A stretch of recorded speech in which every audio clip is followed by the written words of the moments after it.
Instead of a cap to help keep warm, some infants are wearing headgear that actually cools them down.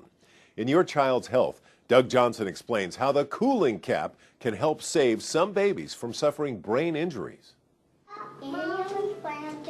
6 years old, smiling and happy, Sydney Grace Otten's story could have had a very different ending. Just before she was born, her father Mark had moved from Little Rock to Dallas. Her mom was going to make the move the very next day, but Sydney developed serious complications. We actually knew things were going wrong before we went to the hospital. She had intrauterine growth retardation, and so we found that out, and the next week they brought us back in to monitor, and her heart was stopping beating. And so they admitted me into the hospital at that point, and then the next day they induced. The umbilical cord attaching Sydney to her mom ruptured, so by the time she was delivered via an emergency C-section, she had lost a lot of her blood volume. When oxygen-carrying blood is cut off at birth, it can kill brain cells and cause serious developmental problems. In Sydney's case, oxygen was cut off for several minutes, but a nearby hospital was conducting research on a treatment designed to deal specifically with that type of problem.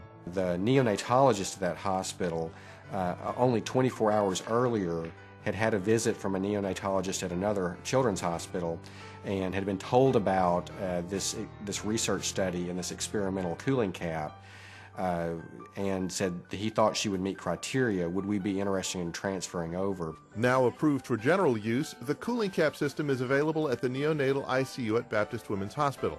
The cap, made by Olympic Natus, is placed on a baby's head for exactly 72 hours.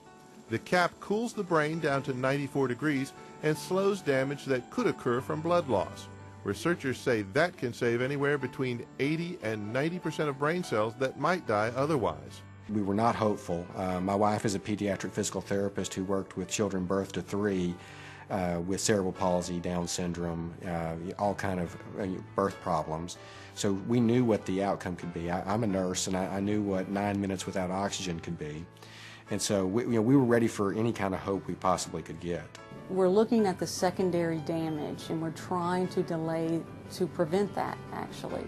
So we still take care of the baby and do all the different things that you do, but the cool cap just selectively cools the head to help prevent that secondary damage that you get. Even so, the Ottens were concerned about Sydney's development after the treatment. After a couple of months, their neurologist took her off all medication and gave her a clean bill of health. In fact, when the Ottens testified before the Food and Drug Administration panel that recommended the cool cap be approved for general use, her mom said not only was there nothing wrong, but Sydney began to show a lot of advanced skills. 1, 2, 3. She loves to read. She started reading when she was 3 years old. She loves to dance and play outside, ride her bike, play dolls. She loves to make crafts. Just a happy little 6-year-old.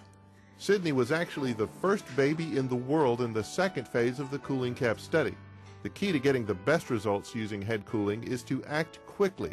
There's a great opportunity to minimize or eliminate brain damage if cooling starts within 6 hours of a brain injury. If you ask Sydney, there's a good reason she was a cooling cap child. Because it saved me.